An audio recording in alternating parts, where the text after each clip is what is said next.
Hello and welcome back to my channel, Welshman Reviews. Today I'm going to be doing two reviews of movies I went to the cinema to see this week. And as you see in the title, they are The Fabelmans and Knock at the Cabin. So two very different movies I went to see this week. But the first one we're going to talk about is The Fabelmans, which I went to see on Tuesday. So this movie is directed by Steven Spielberg.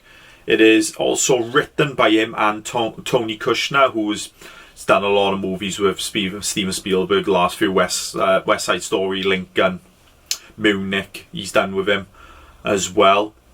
And the movie is about a young Sam Fabelman who falls in love with movies after his parents take him to see the greatest show on earth. Armed with a camera, Sammy starts to make his own films at home, much to the delight of his supportive mother. So this movie is pretty much a semi-autobiographical story, loosely based on Steven Spielberg's adolescence life and how he got into movies and how he fell in love with the movies and that. And then by filming it, kind of finds out about a bit of the dysfunctional nature of his family. So the movie is directed by Steven Spielberg, as I've said. It does star Gabriel LaBelle as young Sammy Fabelman. It is not the very youngster one, but the one we see throughout most of the movie, the teenager one. Michelle Williams plays his mother. Paul Dano plays his father.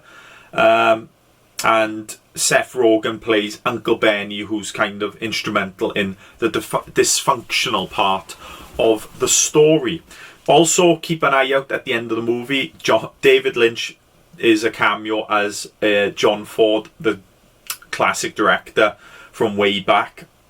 It is. Plus, Judd Hirsch plays Uncle Boris as well, who kind of pushes Sammy to push more into the movies and that, because his Uncle Boris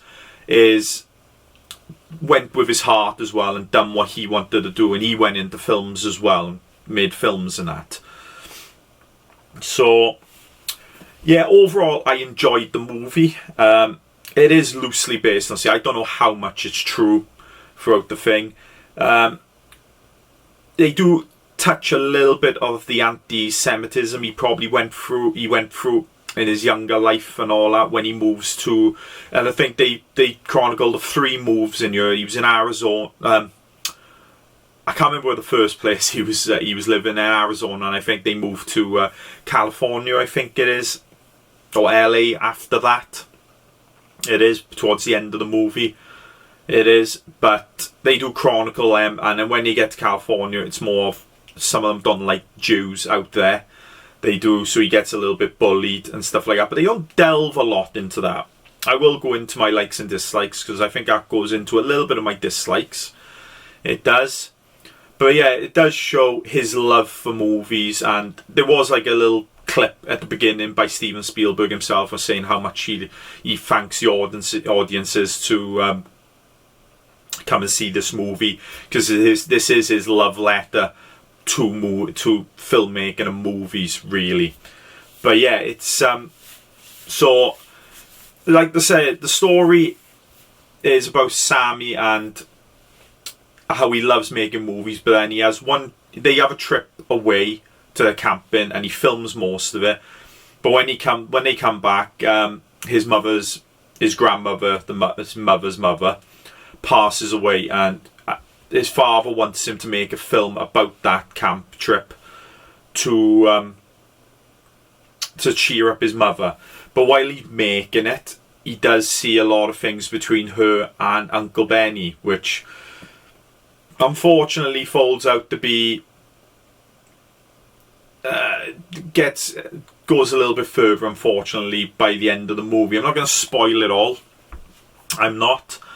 But yeah, it kind of makes him fall a bit out of love of movies, and then more towards the end of the movie, then he films Ditch Day that they have in school over there, and kind of brings him back into the love of the movies and all that.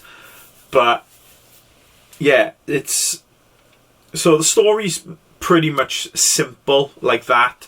How he makes like a couple of smaller movies when he was younger, and obviously amateur ones, which was a western, and then a World War II, I think, movie he makes.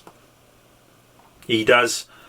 So, but yeah, the bulk of the movie is pretty much the dysfunctional part of him and his parents and that, and yeah, how his parents are total opposites when it comes to him pursuing his art at the end of the day.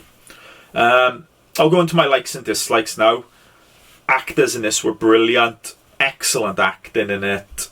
It is. I think Michelle Williams is up for an Oscar, I think, for this.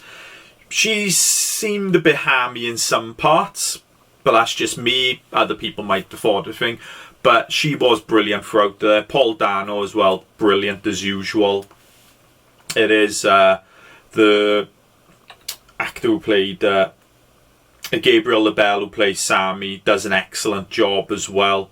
It is Judd Hirsch kind of steals the scene when he comes into it. He's only in it for about 5 minutes. He's not in it for long, but he's brilliant as usual when he's in it as well. Unfortunately, he does have sisters in this movie. They're in it a little bit, but they don't really play any prominent part in the movie. They don't. I'll probably go more into my dislikes now. The direction for this thing is my likes as well. You know, Spielberg's a master of his craft at the end of the day, and you know, it's another brilliant directed movie again. I enjoyed the music by John Williams as well. It does really remind me of some of the older films back in that time and all that, with the music and that. So that was nice to hear as well. So we go into my dislikes now, which is pretty much the story. Not all of it. Majority of the story is really good, but it is some parts like the anti-Semitism stuff doesn't really, kind of gets thrown in there. It feels like it doesn't really like develop enough for me for that. It doesn't. Plus, he has sisters in the movie that don't really play anything prominent in this. They're in a few parts and all that. You have one tearful moment with the older sister and Sammy. But other than that, they're hardly really prominent in this movie at all. But otherwise, that's about it for my dislikes. It's a thing. This probably could have been a really good mini-series, to be honest. They could have delved into a little bit more of each part of his life up until his meeting with John Ford in the movie. It is. But yeah, overall, really good movie. I'll give it a solid 7.5 out of 10. It is. I do recommend you see it. It is. It's. They do. The standout. There is 2 standout scenes in the movie. Like I said, the Hirsch part with Uncle Benny, not Uncle Benny. Uncle. Forgot his name now. It is Uncle Boris. Sorry, talking to Sammy. That's really good. And when Sammy meets John Ford at the end, it's a really good scene as well. It is. And then you have a nice little. Right at the end, then you have a nice little scene, but you got to watch that to appreciate the last scene. But yeah, overall 7.5 out of 10. Definitely recommend you go and see it. I recommend you go and see it in the cinema. It is, if you want to. It is, but if not, definitely stream it when it comes out. So yeah, definitely a definite thumbs up for me. So the second film that I watched this week was Knock at the Cabin. So this is the new film by M. Night Shyamalan. It is, and I gotta admit, I really enjoyed this movie. I did have my I was a bit half and half about this movie. I did enjoy the trailer, but M. Night Shyamalan's movies have been a bit of hit and miss lately. I haven't seen Old, his last movie, so I can't comment there, but I did enjoy some of his the ones before that. Obviously these are not as good as his first 3 movies, but Split, Glass, when Split came out, it was a really good movie, and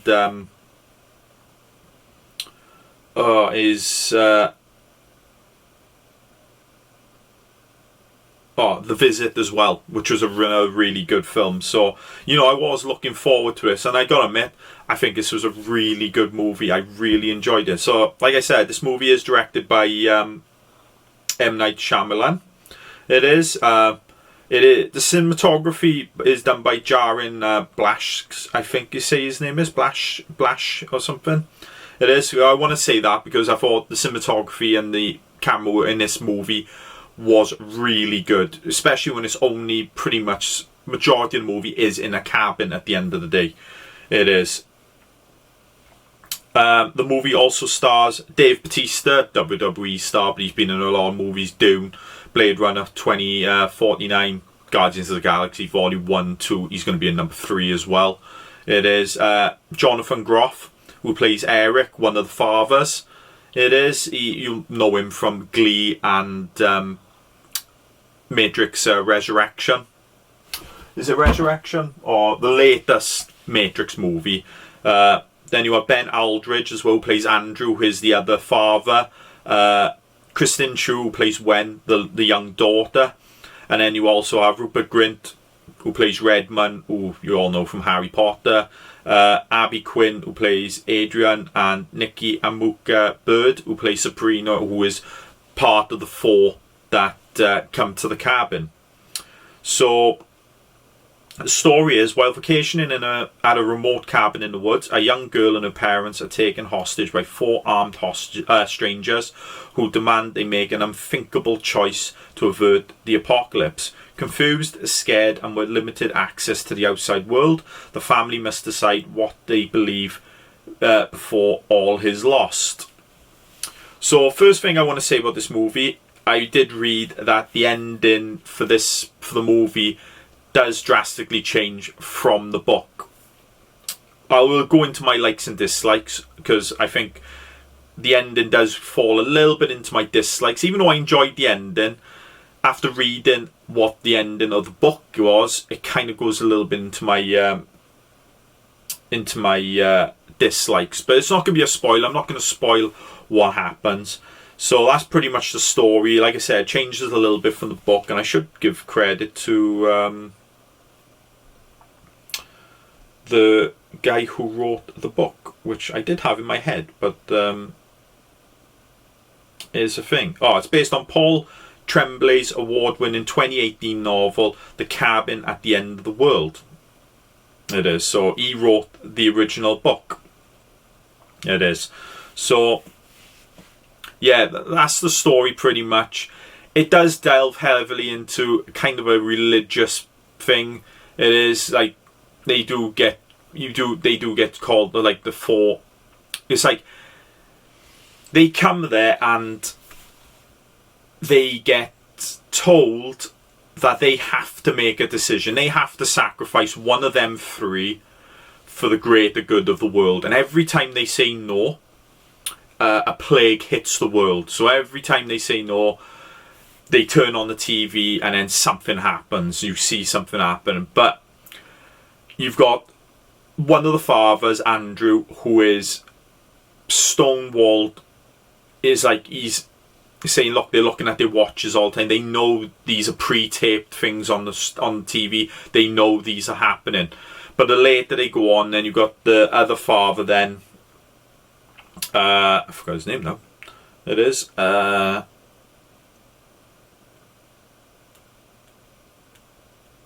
apologies. Eric, the other father. He's a bit more religious. He is. You get one scene in the movie which makes you think that it is, and so he's starting to believe that they do need to do thing towards the end of the movie. But yeah, it's really good is this real or is this not real? It does put you back and forth until you get towards the end of the movie. It does, because you find out like one of the characters, Redmond, Rupert Grinch, you find out that he attacked Andrew years ago in a pub. So, all that comes to Andrew's kind of defence, or not his defence, to his reasoning of why he thinks these guys are lying and that. But yeah, like I said, I really enjoyed it. I think it's a great story. It did. Reminded me a bit of Cabin in the Woods. Not so much, more like a simpler version of that. It is really that you have to have a sacrifice, otherwise something's going to happen to the world. It's not as crazy or as outlandish as Cabin in the Woods. It's more of a simpler, down-to-earth kind of version of that, to be honest. It is. And yeah, I do like the aspect of you have, and you kind of feel for the antagonists of this movie. Dave Bautista, you know, is Leonard and all. They all feel what they have to do.